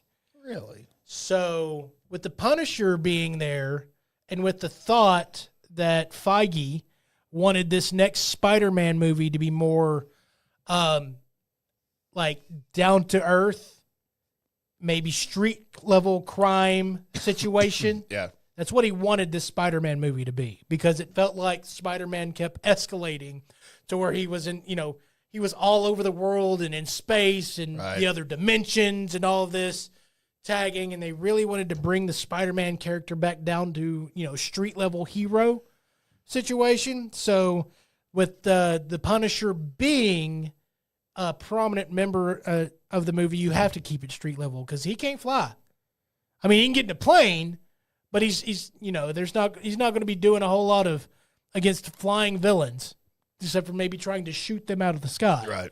Because he is the Punisher. He's got guns and stuff.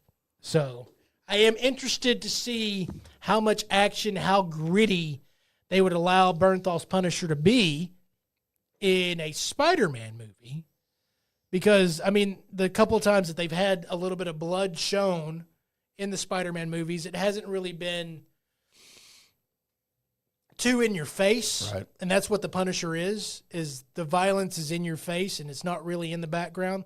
Like, we've had people die in the Spider-Man movies, but it was a death at the point of there wasn't like a super visualization of them dying. Right. You may have saw the aftermath or what have you, but you didn't actually see the whole, that was when they passed, that's when they were shot situation going on. So I do want to see, that is interesting that they're going to have him in there and how gritty this Spider-Man will be. Because if you're going to have Punisher in there, you're going to have to be some level of gritty. Right. And so how far will they let that progress? How will that translate to the movie screen? That's all big questions for me. And I did want to get into this because I saw the recent Fantastic Four trailer. And in it, you got to see the Herald, the now feminine Silver Surfer. But also in there was Franklin Richards, the baby. Right. So this is Sue and Reed's kid, Franklin Richards. And I don't know, there's a lot of comic book nerds out there that know the next step, the Franklin Richards, and how prominent of a character Franklin Richards is. At the longest time before he was counted as not a mutant, he was the world's strongest mutant. Oh, wow. Franklin Richards is terribly powerful, and I would imagine is the reason why Dr. Doom is going to be introduced. I think the power struggle is going to be over controlling and having Franklin Richards. I think Franklin Richards is going to be your glove, your Power Stone glove, like the Mind Stone and all that. And Right. Thanos had it on his glove. I think the object that everybody's trying to save and get out of the hands of the bad guy in this next stage is Right. going to be Franklin Richards. And because for those that don't know, let me just read through some of Franklin Richards' powers. Telepathy, psionics, telekinesis, reality warping, teleportation, precognition, astral projection, and oh, by the way, immortality. Immortality. So let me explain the reality warping real quick for you. He can take what he wants and make it reality. Anything. Oh my God. So if he wants everybody to think he, like this per se, if he ever wants everybody to think that he should be the ruler of the world, warp it into reality. Oh my gosh. Yes, and that's with any place that he's at. So if he's on other planets and he wants to be their ruler too, warp it into reality. Doesn't have to fight a lick. Doesn't have to do a damn thing. Just, it's now true. Whatever I want it to be, it's now true. And it's simple stuff too. I want a steak. There it is. That would be handy. So that alone, with not only that, but also being able to teleport wherever he wants to, be able to, from psionics to telepathy, read people's minds. Right. And then the fact that, immortal, just in case you were thinking about doing something against him, he's a precog. He already knows. Yeah. He knows what you're going to think anyway. So as far as superpowered, maybe overpowered individuals, Franklin Richards is one of those. And so for him to be already there in the movie, I can already tell you Franklin Richards is what's going to be the main basis for the future of this Marvel universe. Also, I think we did find out what universe that the Fantastic Four is actually in. They're in the 828. So 616 is where currently everybody resides. So the 828 is where the Fantastic Four is in this movie. So that's, and of course Galactus, and we find out if they're able to save the universe 828 or what happens and how they ended up making it to the 616. Right. Because that's going to be the end where they make it to the 616.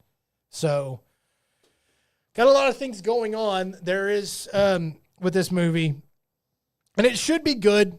It looks like they are going to do what they should have done with the past Fantastic Four movies. It's about a superhero family. Like, people care about superhero families, like, even if the movie is kind of okay. And then you get good ones like The Incredibles. Right.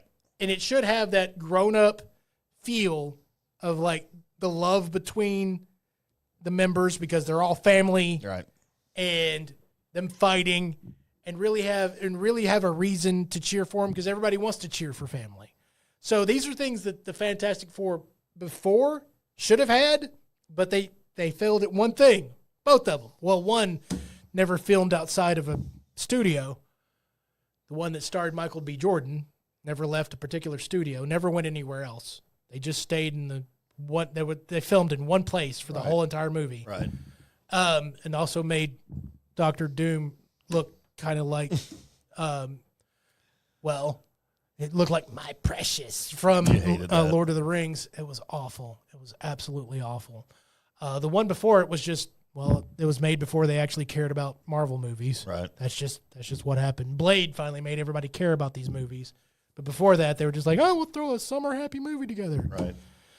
So, Fantastic Four looks great. Superman, by the way, looks amazing. So we should have a few back-to-back-to-back really good superhero movies. Good. Especially since, the Thunderbolts did well. Mm-hmm. Then we have Have this. you seen that yet? I still have not. Oh, my God. I still have You not. said so. I haven't seen Captain America either, have you? I see both of those. Again, I want to see Thunderbolts. I don't want to see Captain America because I know what happens in both of those movies. Right. And my interest level in the, quote, new Avengers, which is the Thunderbolts, Right. is way higher, but it's also talking the missus into going to see the movie. Just take a date. It doesn't have to be the wife. You can just take a date. So I know a lot about marriage. I don't think that's how that works. And the other two kids that would be interested in going have already seen it. Oh, okay. So that's pretty much where I'm at, which it may just end up waiting until it comes out on my TV and I don't have to leave the house. Right. So, but Superman, going to see whether anybody goes with me or not. Gotcha. And the same with the Fantastic Four. I just want to see Crypto. Crypto, well, of course, you'll get to see in back-to-back movies because he will also be in Supergirl. We should get a dedicated Crypto movie. We've tried that already. Could be like Benji. We've tried that already. We've tried Have that we? a few times, actually. Where? There was a recent animated Crypto movie that was out. Well, it needs to be live action. So, and then they I'd like used to to see have that. the Crypto the Dog TV series. Never heard of that. Yeah, that was a thing. So, Was it like Scooby Doo? except superhero style. Yeah, pretty much. And of course, Crypto was smarter than Scooby Oh, yeah. because Because he's Crypto. you just have to be. So, but you'll have a more grown up version of Crypto in because he's just a poopy. Yeah. He's So just he's a a poopy. poopy? He's just a little poopy. He's just a puppy in Superman, but he will be aged more in in Supergirl. A few gray hairs under the cape, huh? Woman of Tomorrow, I which can't is wait for that to come out. still the title, and I'm still okay with it. Woman of Tomorrow. Yeah, because that's the comic book run that it's based on. Right. The fact that Gunn is like, no, we're sticking to it because we're sticking to this run is super exciting That's for how me. It should be, yeah. Because if you have a great run in comics, then copy it. I still say that if you're going to do more Justice League stuff, that, kind of just don't even worry about what the comics did and just go watch the old Justice League cartoon and just copy that because they did that very well. So just go copy that. And that'll It be worked. good for you. It worked. Why would you deviate from that? It worked already once. So there you are. There is Colby Sapp's mystery shotgun. Internets. Coming up next, we have a sports mystery segment that's actually starring Shedeur Sanders and somebody prognosticating on his career, and we will comment on how absurd or accurate it is. Then followed by news and notes. That's all coming up on the Colby Sapp and IndyCar Tim Show. Today's show is brought to you by Tomstown, a premier craft distillery based in Kansas City, Missouri. Discover their award-winning lineup, including double oaked bourbon, botanical gin, and double grain vodka, named the best craft vodka by the readers of USA Today. Available for online delivery in 40 states. Visit toms-town.com or their Kansas City distillery to explore more. Elevate your game with Tomstown, where history meets innovation. Please enjoy responsibly. Hi, golfers. IndyCar Tim here. I want to talk to you a little bit about Golf Central Magazine. It's not just a golf magazine. It's the magazine for everything. Turf, travel, philanthropy, and lifestyle. Head over to golfcentralmag.com and check out the latest issue. Some of the regular features in Golf Central Magazine: the Golf Bachelorette of the Month, the Golf Bachelor of the Month, the Golf Cart Girl of the Month, Golf History, Grip It and Sip It. So head over to golfcentralmag.com. It's free. It's the magazine for everything: turf, travel, philanthropy, and lifestyle. Golf Central Magazine at golfcentralmag.com. We'll see you there. Hello, folks. Let's talk a little bit about turf life. What is turf life? It's pretty much if your life involves turf in any way, shape, or form, you live the turf life. Go ahead and brand yourself with the turf life. Maybe a back window decal, maybe a hat. You know where you can get those kinds of things to showcase that your life revolves around sports and or anything that involves sports. If it's a sports business or sports education or just your enjoyment of the outdoors, head over to turflifeclub.com.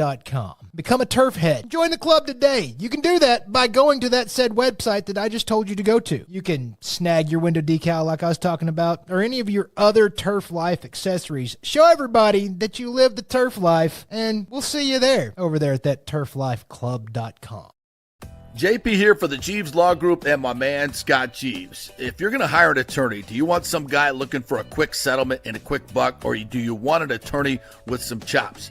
Scott is a board-certified civil trial lawyer and a certified circuit court mediator. Been practicing in the Tampa Bay area for over 30 years. He is a peer-reviewed AV preeminent rated civil trial lawyer. They just don't hand out those classifications. He's been the lead class action counsel on many complex consumer protection cases and has handled hundreds of serious personal injury cases. He's dedicated his career to protecting injured victims and is committed to vigorously representing you.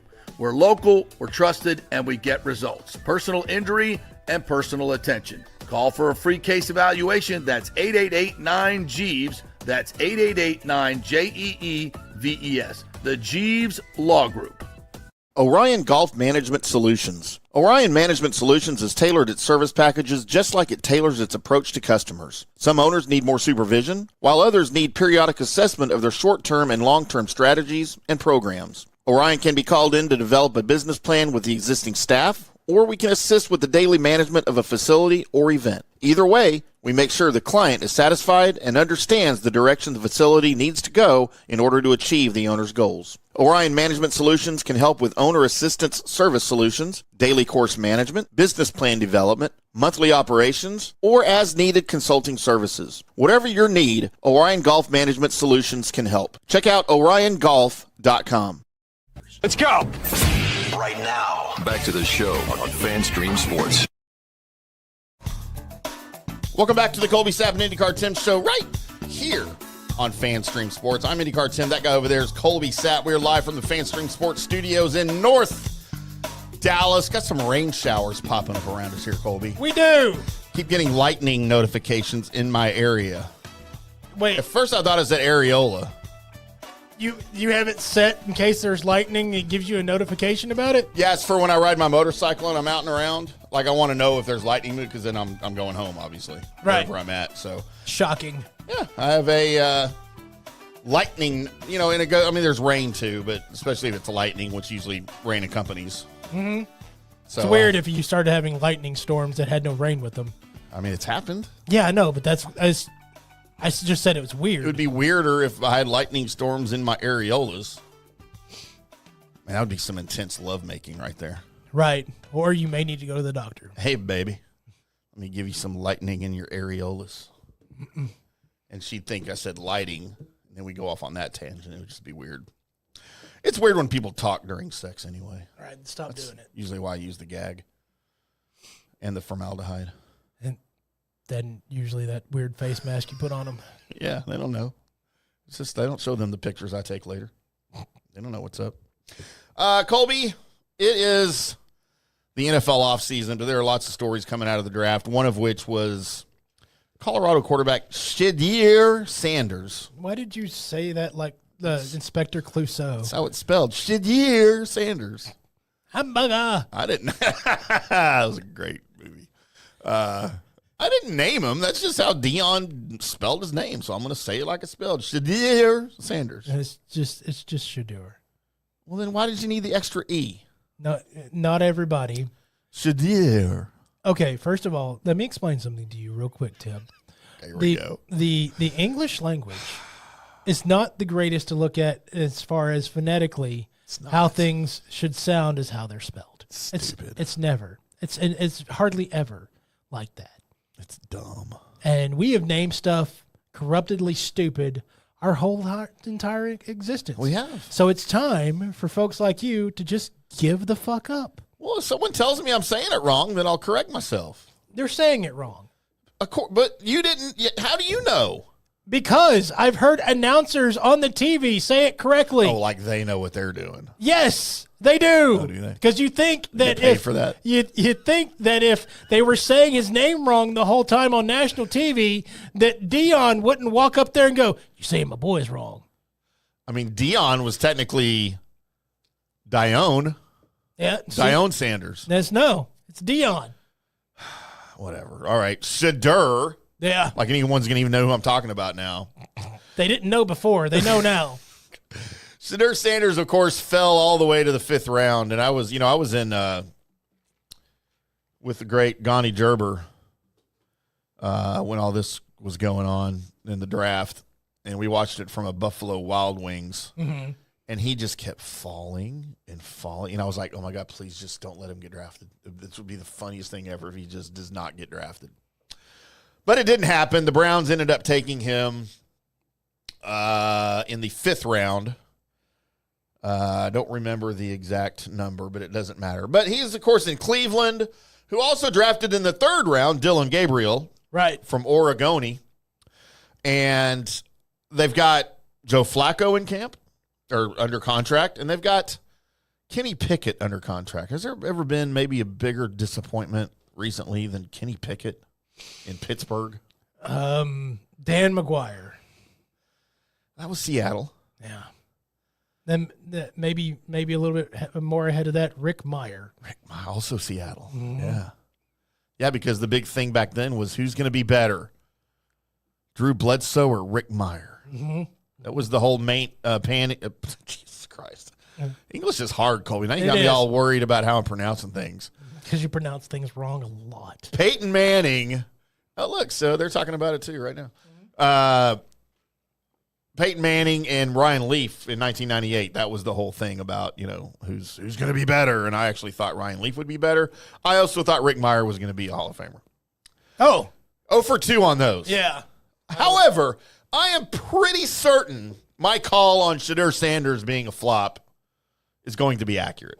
You know what? The only reason why it's going to be accurate, there's only one reason why, and it's not the one that you're about to utterly try and say in order to trip me up and make me fall down into a crevice and want to cry.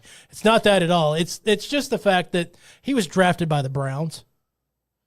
If it had been any other team, well, not any other team. Yeah, not any other team. Chicago. You can't be Jets, Bears, or the Browns. I'm going to throw Jacksonville and Carolina in there. I'm not there because Carolina's they've drafted a quarterback and he was really good, and Cam Newton. Was he? Yes. It's a waste. No, you're terrible at Auburn. What do you ever do? Shut up. Just shut up. And as far as Jacksonville, they've had good quarterbacks in Jacksonville. Not that they drafted. Well, they've had good quarterbacks in Cleveland. No, they haven't. Bernie Kosar is the only one that they drafted that was ever good. Wait. Who? Bernie Kosar. Yes, I know Bernie Kosar was good. Who? Who else was good? Oh. Tim Couch. No, he wasn't good. Wasn't good. Johnny Manziel. No, wasn't good. All right, I stand corrected. I mean, you could have went with Garcia. He was all right they for a didn't little draft bit. him either. No, but as far as just quarterbacks that they had, that that were good. I mean, Vinny Testaverde was pretty good. No. Yes, he was. No, he wasn't. He's a failure in Tampa. But he was good in Cleveland. No, he wasn't good in Technically, Cleveland. that's not even this team. Because this team's only Baker Mayfield. He was all right. He was good. Well, they couldn't handle the Kicked fact him to the curb. Yeah, they couldn't handle Baker Mayfield. They don't know what a good quarterback looks like in Cleveland. They have no idea. Doesn't matter who the owner is or what era it is. No. They screw him up. No, point taken, Colby. Well, Shedeur is in camp, and he is fighting for the starting job. And there's, the court of public opinion is split on, is he going to be good? Is he not going to be good? I personally think Joe Flacco is going to win that starting job because he's got all the experience. Right. And he had success 2 years ago in Cleveland when they lost their first 4 quarterbacks to injury, and he had to come in and went 4-1 to end the season and took him to the playoffs, where they subsequently lost in the first round to the upstart Texans. But he has some success already in Cleveland, so I think he's going to win it. I think either Dillon Gabriel or Shedeur Sanders gets traded. Instead of being a final roster cut, they'll just get sent somewhere else, somebody else that needs a quarterback. I don't know who. Or it might be Kenny Pickett because he's miserable too. Well, if you're wanting to get the most return out of it, you're trading either Shedeur, but you're not trading Pickett. You'll let Pickett go. His contract's like less than $2 million this year. It's on his because he's on the final year of his rookie deal that he signed with Pittsburgh. But DraftKings, Colby, went out and projected Shedeur Sanders' career. Like, I would love to see them do this, like, for every quarterback that got drafted. Like, I'd love to see what Dillon Gabriel's projection is, but it wouldn't be nearly obviously, as fun. After hearing this one, Dillon Gabriel's is going to be a giant trash can. So, Colby, they predicted Shedeur Sanders' entire NFL career over at DraftKings, and they have him playing in the NFL through the 2039 season. Oh, my dear God. And your first question to me when I told you about this was like, oh, well, how fast did they have him getting out of Cleveland then for him to be successful? That's the way I see it. Well, Colby, they don't. Okay. They have Shedeur Sanders playing in Cleveland through 2034. Now we've entered the fantasy realm. And the starter. Fantasy realm. As a matter of fact, they have them the starter in 2025, Colby. And they have him with the Browns going 8-9 and missing the playoffs, his rookie season. You know what? Could see that happen. I can't see them winning 8 games, but okay. I can see that happening. Colby, year 2. Next year, 2026. 10-7, a loss in the wild card round. Okay. All right, 10-7 though. Colby, year 3 of Shedeur Sanders' career. 2027. The Browns go 12-5 and lose in the AFC Championship game. That's his 3rd year in the league with the Browns. okay. All right. So this is in the same realm that dwarfs and wicked witches and pumpkins turn into horse and carriages. This is we are fantasy world. 2028, Colby, he takes a step back as the Browns only go 11-6 and they lose in the divisional round. So they don't quite make the AFC Championship game.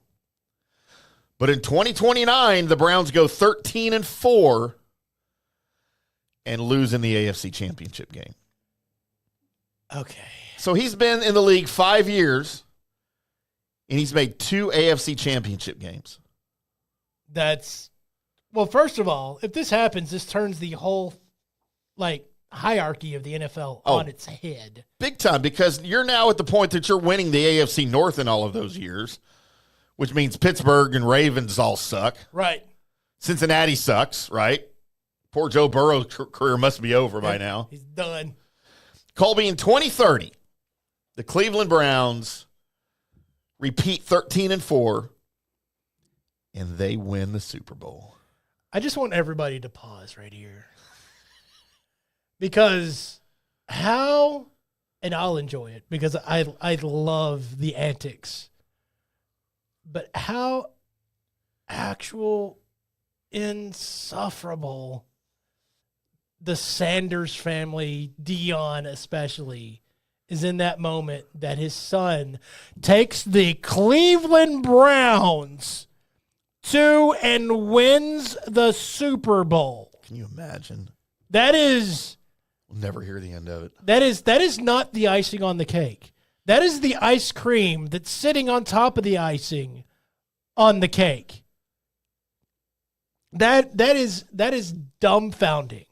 And if I was Deion Sanders at that moment, as great of a player that I was and had Super Bowl wins and all of that, the fact that my boy took the Cleveland Browns in his 5th year to the Super Bowl. Not as in a joke, not as in telling your friends that you got to go take a dump, No, he actually does and wins.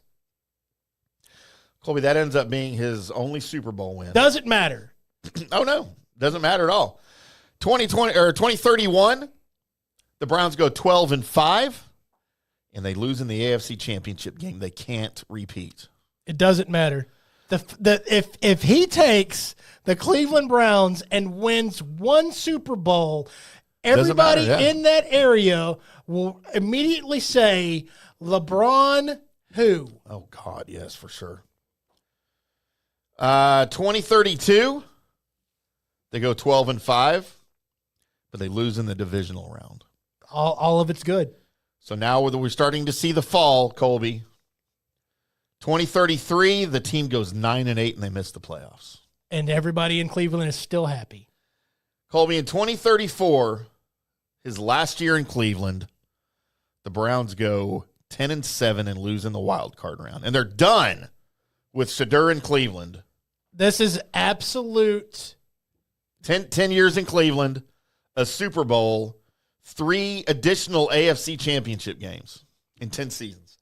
I'm going to tell you right now, I've heard the preview of what happens after this, but if Shedeur Sanders takes the Cleveland Browns to the Super Bowl and has all these playoff win runs in him, he is never leaving Cleveland. Doesn't have to. Never, never, never. The public there won't want him to go. You think then when letting Luka go out of here everybody was uproarious about it? Letting him go anywhere else after he does all that is no, you won't do that. You won't do that to Cleveland fan. So they apparently have him going to the Saints. Yeah. On a 3-year deal beginning in 2035. The Saints go 9-8 in 35, 6-11 in 36, and 5-12 in 37. Okay. Sanders has now been in the league 13 years.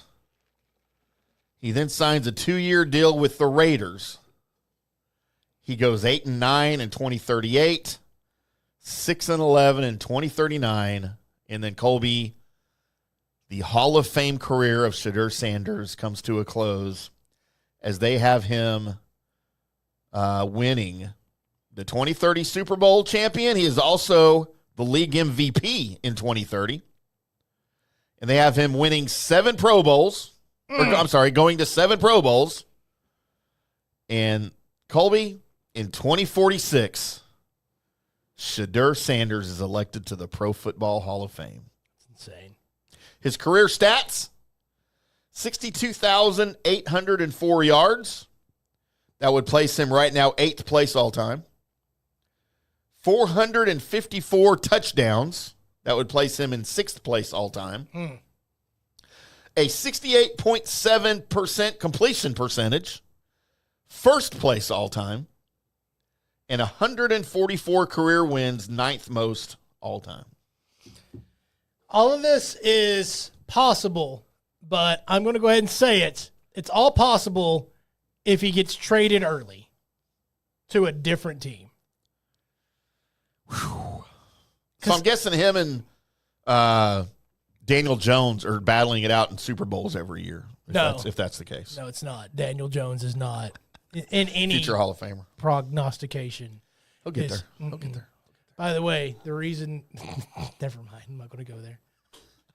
Colby, if I'm Shedeur Sanders right now today, I go find these graphics that were posted online, and I print them out and I frame them and I hang them up in my bungalow or wherever I live. Yes. I don't know where he lives. Yes. Just do that. There's your motivation right there. Or just... It ain't because you're legendary. Legendary. Oh, if he does all that, he's legendary. Oh, he will be. He's not yet. He'll be a Cleveland legend for life, dude. There's no chance. Every Cleveland quarterback after him will be compared to him. Yes. Yes. He would be football Jesus for that area. Can you imagine? So what a beatdown Deion would be. Of course. And you know what? I would totally be on board with him being a beatdown. I would like to see a career projection like this for Shiloh Sanders, as he's going to struggle to make the Bucs roster this year. He might have to be a special teams player, but I'd like to, practice squad or whatever. Let's do this for Shiloh, DraftKings. Let's make it interesting. Idiots. Well, that was some fun with hypotheticals, I guess. That is fun with hypotheticals. We should come up with our own Dak Prescott career simulator. We're almost through it. We're almost at the end, right? Yeah, we're almost through it. So do you think, not to get into Cowboys talk, do you think Dak will retire a Cowboy, or do you think he'll go play somewhere else? I don't think he'll go play somewhere else. See, I do. I kind of hope he does. Well, I mean, there might be some hope that because we see the way that he's getting treated as far as the building around him has just not been right, and it's going to end up being one of those quotes like what Jerry had about Tony Romo saying that he failed him. Mm-hmm. It feels like it's going to be another one of those quotes where he failed another quarterback. Yeah, and that's going to get a little bit old. He failed every quarterback not named Troy Aikman. Right. Or Steve Berline. Got to throw Steve in there. Super backup. That's right. So there you go. Now, Colby, are you ready? I am ready. Ready for the rest of it? Mm-hmm. As now you know the rest of the story. Thank you, Tim. Thank you, me. Thank you, you, for making us sound good. News and Notes is where I search the World Wide Web for the weird. Internets. And by God, I found it. Let's go to... Well, we're going to go to the Sora News. That they report that in Japan, that the Yamagata Prefecture Medicine is the pharmacy company that will harvest intestinal bacteria and search for the best poops, and the best poops get paid. You can go donate your poop. Huh. I don't know what the amount of poop you need. Like, I would think if you donated, like all you could get out was like a little turd. Like, if you wouldn't get the same amount as if you went in there and just laid waste to their donation area. But wow. So apparently in Japan, there's a place that you can actually sell shit. Literally. Your own. I mean, most people have to do this at least once a day. Really? Yeah. I don't do it that often. I probably should. Once a day is, you probably should be doing that. Probably Really? should be letting go of used food about once a day. If you're going more than that, you may want to slow down on eating, because either that or you work out a whole lot. You need to eat a whole lot. So, average person, once a day. All right. So yeah, can you imagine? Well, it's about that time. Can you imagine trying to make it to the place? Because you got to go. But you have to do it there, right? You can't bring it in a bag. You got to go there. So, yeah, so there's a place in Japan that will... Japanese do some weird things, man. By the way, the toilets in this place, for you to go donate your poop, look luxurious. Lord. Of course, it's Japan. They don't do anything half-assed. So, yeah. So go donate your poop. Let's go from there to China, where a Chinese man, he's 64, is having a little bit of stomach trouble. He needs to go to Japan. Yeah, he's having a little bit of stomach trouble. And they found out why he was having stomach trouble. Oh, no. Because he had a foreign object in his intestine. It was a 17-centimeter toothbrush that he swallowed when he was 12. First of all, don't get that vigorous with your toothbrushing. Even if the back of your tongue needs to be 17 centimeters. Yeah. Probably the average size of a toothbrush, right? Average size of a toothbrush, yeah. he's 64 years old. He's had this toothbrush lodged in him for that long. So the doctors take 80 minutes to remove the dental implement. What was it made of? Like, why wouldn't it break down after all that time? From inside the man, who had thought that the foreign object would, quote, dissolve by itself. Oh, there you go. I thought the same thing. For 52 years, he had a toothbrush stuck. Yikes. In his...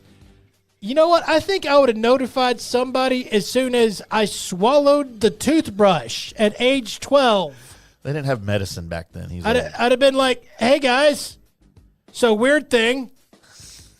I just swallowed a toothbrush. Hey, y'all told me to brush my tonsils? Yeah. I did. So, yeah, so don't. They also have pictures of what the toothbrush looks like now. And it looks like it's been in his stomach for. Oh, Lord. It just. The thing is, though, part of it's like been eaten away at by the stomach acid. Yeah. So I wonder how many little pieces of it are just still scattered about. Well, he's probably past those, though. Maybe. Right? Yeah. Oh, can you imagine your butthole if he actually got around to passing the toothbrush? He's got our segment on his shelf. He does have our What's segment. he doing? Who is that idiot? Well, he's probably a fan of the movie that our segment's named from. No, maybe he's a fan of our segment that we wrote the book about. Right. I don't think that's. Oh, that's not a thing. I don't think that's how that happens. Let's go from there to. We're going to the Wembley Police Station, as Wayne Sampson, as he's facing a little bit of a legal situation. He is a Met police officer. And he was fond of the joke, pull my finger. Oh, no.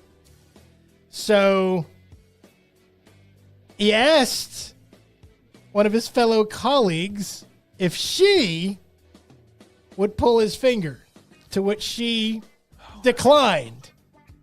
Well, you don't decline, Wayne Sampson. God, Wayne. So he lifted up. And I guess she was in the seating position. So he cracked the wind, parted the smiley face, took the wrinkles out of his star right in her face.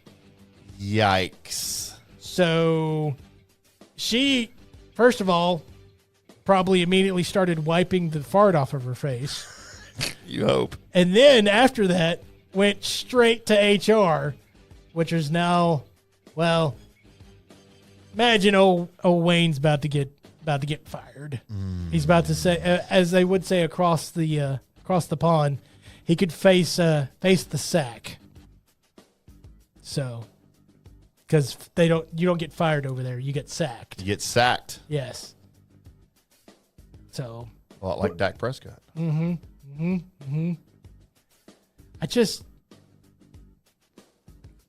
This is the thing where. What's going through your brain when you're like, oh, you won't do the pull my finger joke? Okay, fine. Well, obviously then you deserve my ass in your face as it breaks wind. I'll show you. I mean, the inability to read a room is very high with this one gentleman. There's a lot of people, Colby. So it baffles me. Same for the inability to read a room as the New Zealand advert as to fix our national pride, the solution is obvious. Their new advert says, best place to have herpes. It is the New Zealand advert that wins the top prize as it's www.thebestplaceintheworldtohaveherpes.com. What are we doing? This is sponsored by, of course, the New Zealand Herpes Foundation. I'm sorry, but maybe there's other things in New Zealand that you can be proud of. And I'm sure telling people with herpes that the best place to have herpes Is New Zealand? That might be information that they want. But everybody else that may be thinking about moving to New Zealand probably wants to stay away because of, I don't know, the herpes. The herpes. So, oh my God. The campaign, which aimed to, was awarded the Grand Prix for Good, a category seeking to highlight nonprofit organizations and charities. So the winner of the Grand Prix for Good is best place to have herpes, New Zealand. I think I need to work for any advertising firm. If this is what's winning awards, I think I'd have a shot. You don't want to go to New Zealand now? I don't. No, because you'll just go get the herpes. I mean, if you're surrounded by people with herpes, your probably likelihood of catching herpes is probably pretty high. It's a lot higher than if you weren't surrounded by people with herpes. I'm just saying. Don't you have to have sex with people to get herpes? Are you saying that if you were surrounded by people with herpes, that the percentage chance of you getting herpes wouldn't go up tremendously? You're suggesting I'm going to go have sex with a bunch of people. But you're probably right.